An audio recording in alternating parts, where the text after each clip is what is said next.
अस्सलामु अलैकुम वरहमतुल्लाहि वबरकातुहू। बिस्मिल्लाहिर्रहमानिर्रहीम। नहमदुहू व नुसल्ली अला रसूलिहिल करीम। अम्मा बाद। बुज़ुर्गों और प्यारे भाइयों, काफ़ी दिनों से कुछ भाइयों के हमारे पास कमेंट आ रहे हैं कि शकील बिन हनीफ़ के ऊपर एक वीडियो बनाइए। चलिए मैं आपको शकील बिन हनीफ़ का थोड़ा सा यानी मुख्तसर सा तारुफ़ करा देता हूँ और इसका तरीक़ा कार क्या होता है और किस तरीके से ये लोगों को और नौजवान मासूम नौजवानों को किस तरीके से अपने फितने के अंदर मुब्तला करता है, ये मुख्तसर तौर पर मैं आपको बता देता हूँ। देखिए, शकील बिन हनीफ़ दरभंगा बिहार के उस्मानपुर का रहने वाला है। इसने कुछ साल पहले दिल्ली में रहते हुए मेहदी और मसीह होने का दावा किया और इस तरीके से इसने एक नई कादियानियत की दाग बेल डाली। पहले तो इसने दिल्ली में रहते हुए दिल्ली के कुछ महलों के अंदर अपनी महदियत और मसीहियत की तबलीग की, लेकिन हर जगह से कुछ दिनों के बाद इसको हटना पड़ा। पहले तो महल्ला नबी करीम को इसने अपनी सरगर्मियों का मरकज बनाया और फिर लक्ष्मी नगर के 2 इलाकों में रहकर इसने अपने मिशन को चलाया।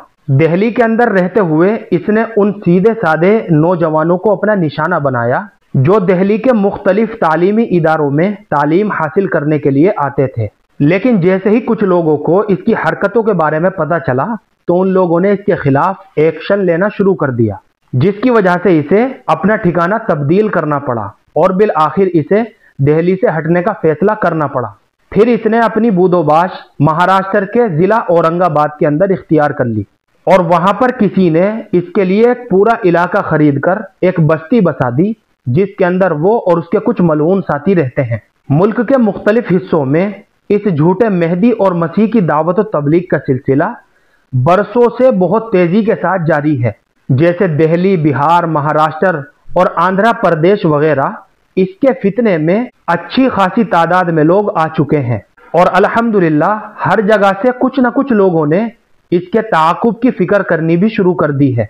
इन लोगों का तरीक़ाकार ये होता है कि ये खुफिया तौर पर किसी नौजवान से राब्ता करते हैं और ये नौजवान आम तौर पर किसी कॉलेज या यूनिवर्सिटी का ऐसा तालिब इल्म होता है जिसका ताल्लुक किसी आलिम दीन या तबलीगी जमात या किसी भी दीनी तंजीम से नहीं होता।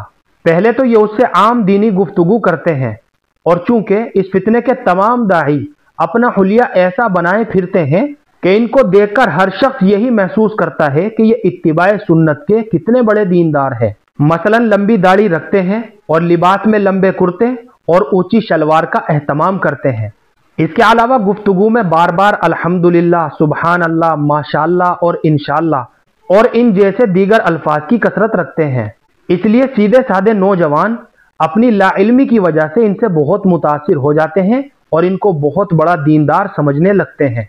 फिर थोड़ी सी गुफ्तगू के बाद ये अपने मुखातिब से अलामात क़यामत का तज़किरा करते हैं और इस दरमियान में ये बहुत होशियारी के साथ ये कोशिश करते हैं कि ये अपने मुखातिब के जहन में उलमा इकराम की तस्वीर ऐसी बना देते हैं कि वो इनकी किसी भी बात की तस्दीक उलमा इकराम से कराने की ज़रूरत न समझें।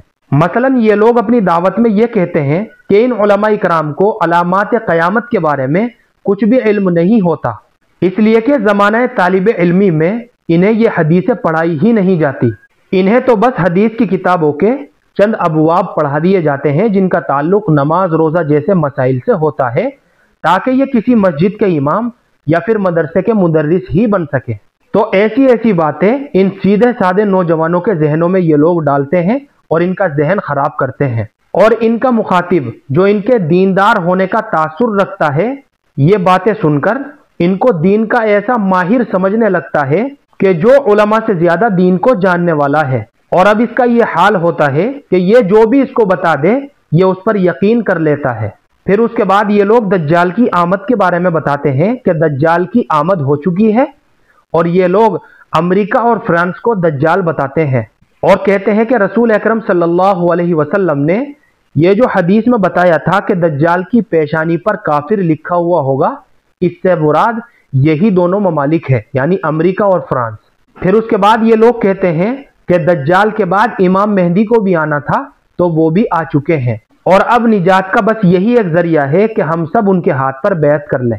अगर ये नौजवान अपनी लाइल्मी की वजह से तैयार हो जाता है और इनकी बातों में आ जाता है तो फिर इसको सूबाई अमीर के पास भेज दिया जाता है मसलन बनारस भेज दिया जाता है और वहां पर इसकी मुलाकात एक नौजवान से करवाई जाती है जो इसको झूठे मसीह और मेहदी के मिशन के बारे में बताता है, और फिर कुछ दिनों के बाद औरंगाबाद भेजकर मलऊन शकील बिन हनीफ के हाथ पर बैत करा दी जाती है।